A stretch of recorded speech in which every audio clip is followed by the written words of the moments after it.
नमस्कार साथियों, स्वागत है आप सभी का एकलव्य पीसीएस में। और आज हम चर्चा करने वाले हैं 5 मई के महत्वपूर्ण 10 करंट अफेयर्स की। तो यदि आप चैनल पर नए हैं तो चैनल को सब्सक्राइब करना ना भूलें, और यदि वीडियो अच्छा लगे तो वीडियो को लाइक भी करें। और यदि आप ये डेली करंट अफेयर की PDF प्राप्त करना चाहते हैं फ्री में, तो टेलीग्राम एप्लीकेशन पर जाकर के एकलव्य पीसीएस सर्च कीजिए और उसे ज्वाइन कर लीजिए। वहाँ ये PDF आपको प्रतिदिन मुफ्त में मिल जाती है। ठीक है, तो चलिए बिना किसी देरी के बढ़ते हैं अपने पहले प्रश्न की ओर। पहला प्रश्न है, वित्त मंत्रालय में कार्यरत रह चुके तरुण बजाज ने कितने वर्षों के लिए आर्थिक मामलों के सचिव का पदभार ग्रहण किया है? ठीक, ऑप्शन है 2 वर्ष, 3 वर्ष, 4 वर्ष या 5 वर्ष। और इस सवाल का जो सही जवाब है विद्यार्थियों, वो है 4 वर्ष। ठीक, तरुण बजाज ने 4 वर्षों के लिए आर्थिक मामलों के सचिव का पदभार ग्रहण कर लिया है। और हम इनके बारे में जानकारी देखें तो आप देख पाएंगे, वित्त मंत्रालय में कार्यरत रह चुके तरुण बजाज ने 4 वर्षों के लिए आर्थिक मामलों के सचिव का पदभार ग्रहण किया है। साथ ही वे प्रधानमंत्री कार्यालय में अतिरिक्त सचिव भी रह चुके हैं। वे 1988 बैच के भारतीय प्रशासनिक सेवा के अधिकारी हैं, यानी 1988 बैच के IAS अफसर हैं। इस बात को हम ध्यान रखेंगे। ठीक है, चलिए बढ़ते हैं अगले प्रश्न की ओर। प्रश्न नंबर 2, अमेरिकी अंतरिक्ष एजेंसी नासा ने चंद्रमा पर ले जाने वाले मून लैंडर के कितने डिज़ाइनों को चुना है? ठीक है, नासा ने चंद्रमा की सतह पर जाने वाले मून लैंडर के कितने डिज़ाइनों को चुना है? ऑप्शन है 1, 2, 3 अथवा 7। इस सवाल का सही जवाब है 3। 3 डिज़ाइनों को उन्होंने चुना है। इन 3 डिज़ाइनों में से किसी एक डिज़ाइन को फाइनलाइज करके यूज़ किया जाएगा। ठीक है, वो डिज़ाइन कौन कौन से हैं ये भी मैं आपको बता देता हूं। तो आप देख पाएंगे, नासा ने चंद्रमा की सतह पर जाने वाले मून लैंडर के 3 डिज़ाइन, नाम भी आप देख पाएंगे कौन कौन से हैं उनके, स्पेसएक्स, ब्लू ओरिजिन तथा डायनेटिक्स। ये 3 नाम हैं जिनको नासा ने चुना है। अब इनमें से किसी एक को फाइनलाइज करके यूज़ किया जाएगा। ठीक है, लेकिन चुना 3 को है। क्यों चुना है? क्योंकि हम देख सकते हैं कि नासा जो है वर्ष 2024 तक एक महिला तथा एक पुरुष को चांद पर उतारेगा। तो नासा की ये योजना है कि वर्ष 2024 तक एक महिला और एक पुरुष को चंद्रमा पर भेजा जाए। उसके लिए इस मून लैंडर का इस्तेमाल किया जाएगा। तो चलिए बढ़ते हैं अगले प्रश्न की ओर। अगला प्रश्न है, 4 मई को विश्व भर में कौन सा दिवस मनाया जाता है? 4 मई को विश्व भर में कौन सा दिवस मनाया जाता है? ऑप्शन है अंतर्राष्ट्रीय अग्निशमन दिवस, अंतर्राष्ट्रीय महिला दिवस, अंतर्राष्ट्रीय विज्ञान दिवस या अंतर्राष्ट्रीय डाक दिवस। तो 4 मई को विश्व भर में कौन सा दिवस मनाया जाता है ये आपसे पूछ रहा है। और इस सवाल का जो सही जवाब है विद्यार्थियों, वो है अंतर्राष्ट्रीय अग्निशमन दिवस। अंतर्राष्ट्रीय अग्निशमन दिवस प्रतिवर्ष 4 मई को मनाया जाता है। ध्यान रखना, 4 मई। अच्छा, यदि हम देखें अंतर्राष्ट्रीय महिला दिवस कब मनाते हैं, तो आपको पता होना चाहिए, काफ़ी इंपॉर्टेंट है ये तो हम मनाते हैं 8 मार्च को। ठीक है, विज्ञान दिवस अगर हम देखें तो 10 नवंबर, ध्यान रखना 10 नवंबर। और यदि हम देखें डाक दिवस कब मनाया जाता है, तो ये मनाते हैं हम लोग 10 अक्टूबर को, ध्यान रखिएगा।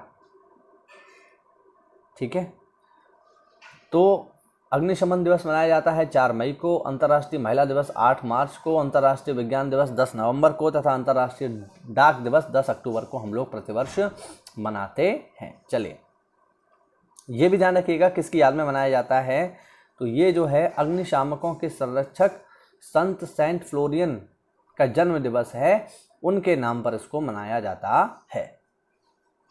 आगे देखें प्रश्न नंबर 4, चुनाव आयोग ने हाल ही में किस राज्य में विधान परिषद की रिक्त सीटों पर चुनाव के लिए मंजूरी दे दी है? ठीक है, कोरोना टाइम पर ये इलेक्शन होगा तो काफ़ी महत्वपूर्ण हो जाता है, इस लिहाज से आप इसको याद रखेंगे। चुनाव आयोग ने हाल ही में किस राज्य में विधान परिषद की रिक्त सीटों पर चुनाव के लिए मंजूरी दे दी है? ऑप्शन है दिल्ली, पंजाब, गुजरात या महाराष्ट्र। और इसका सही जवाब है विद्यार्थियों महाराष्ट्र। ठीक है,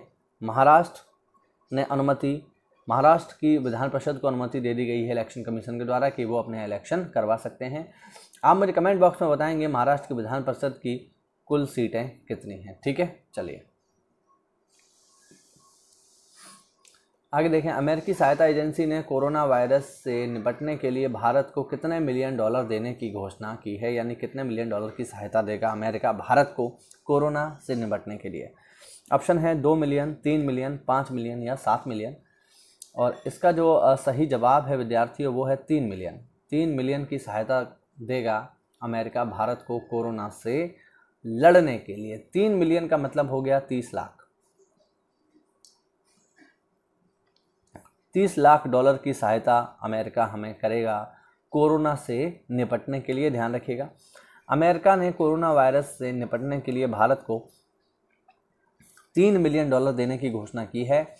अमेरिकी दूतावास ने कहा है भारत के प्रयासों का समर्थन करने के लिए अमेरिका भारत को अतिरिक्त धनराशि जारी करेगा। इससे दोनों देशों के बीच मजबूत और स्थायी साझेदारी बढ़ेगी, ऐसा कहा है अमेरिका ने। ठीक है, चलिए बढ़ते हैं अगले प्रश्न की ओर। पुर्तगाल सरकार ने देश की फुटबॉल लीग पुर्तगाली लीग को कब से शुरू करने की घोषणा की है। ऑप्शन 10 मई, 20 मई, 25 मई या 30 मई। और इसका सही जवाब है 30 मई। ठीक है, 30 मई 2020 से ये शुरू किया जाएगा। ठीक है ना, ऐसी सरकार ने घोषणा की है। आप देख सकते हैं पुर्तगाल सरकार ने देश की फुटबॉल लीग पुर्तगाली लीग को 30 मई 2020 से शुरू करने की घोषणा की है। बीच में कोरोना महामारी से लीग को रोक दिया गया था। यहाँ पर मैं बता दूं, गवर्नमेंट ने यह भी कहा है कि यदि सब कुछ नॉर्मल रहा, सब कुछ ठीक रहा, तो ही ये लीग कराई जाएगी। अगर संक्रमण बढ़ता है या अच्छे से संक्रमण को रोकने के प्रबंध नहीं हो पाते हैं तो लीग को कैंसिल कर दिया जाएगा। आगे देखें प्रश्न नंबर 7। बौद्धिक संपदा प्रणाली में मापने योग्य सुधार की कमी के कारण किसने भारत को प्राथमिकता निगरानी सूची में शामिल कर लिया है। ऑप्शन है चीन, इराक, ऑस्ट्रेलिया तथा अमेरिका।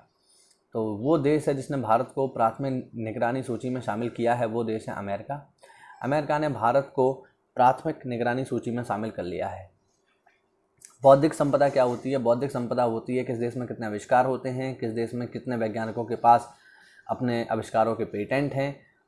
ये सब चीज़ें जो हैं बौद्धिक संपदा में शामिल होती है। कुल मिला के देश का अच्छा दिमाग जो होता है वो देश की बौद्धिक संपदा कहलाता है।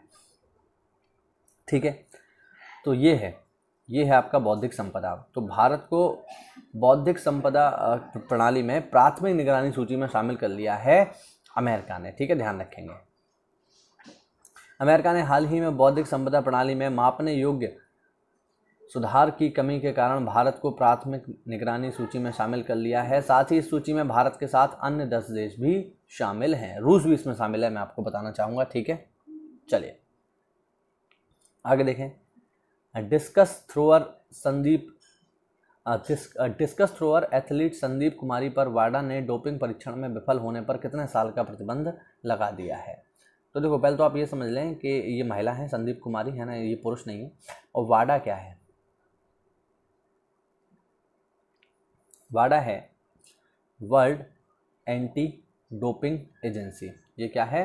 World anti doping agency. देखिए, डोपिंग क्या होता है, जब भी हम किसी अंतर्राष्ट्रीय खेल में जाते हैं तो वहाँ पर खेल को शुरू करने से पहले शरीर की एक जांच की जाती है। मान लीजिए आप एथलीट हैं और आप दौड़ रहे हैं, है ना, तो हो सकता है दौड़ को बढ़ाने के लिए आप कोई ऐसी दवा खा लें जिससे आपका जो स्टेमिना है वो बढ़ जाए। तो यदि आप दवा खा करके दौड़ेंगे तो ऑब्वियस बात है आप जीत ही जाएंगे, तो अन्य लोगों के साथ जो है भेदभाव होगा, यानी जो खेल की भावना है उसको ठेस पहुंचती है। इसीलिए अंतर्राष्ट्रीय खेलों में जब भी कोई खेल शुरू होता है तो पहले उसमें जो है डोपिंग करवाई जाती है। ठीक है ना, डोपिंग करवाई जाती है, उसके बाद ही जो है खेल शुरू होता है यहाँ पर।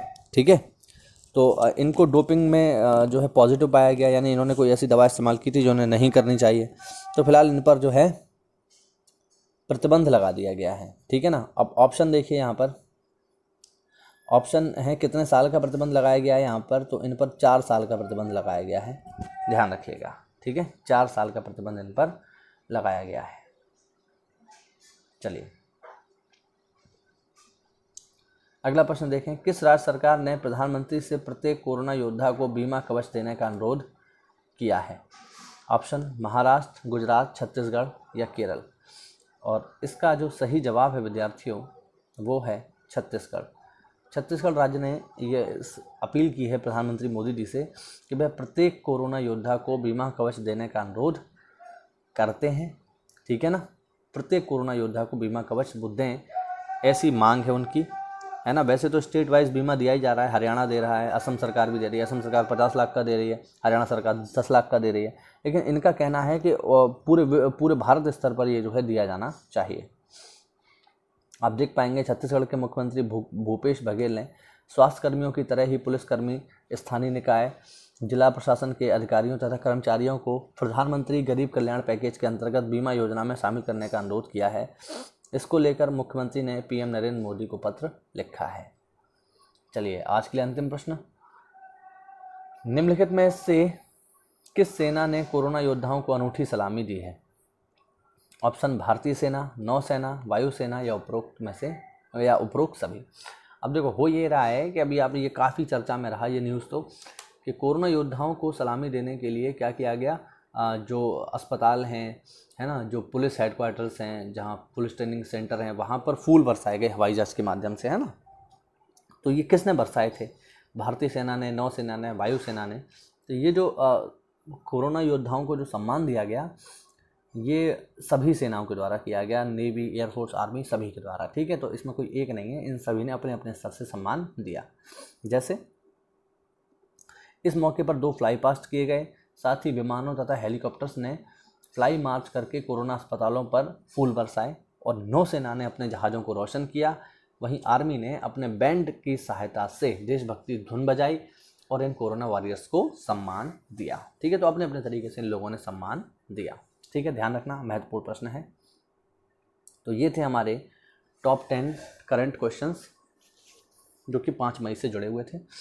वीडियो कैसा लगा आप कमेंट करके हमें अवश्य बताएं, और यदि कोई डाउट हो तो कमेंट बॉक्स में पूछ सकते हैं। तो आज के लिए इतना ही रखते हैं। Stay home, stay safe. जय हिंद, जय भारत।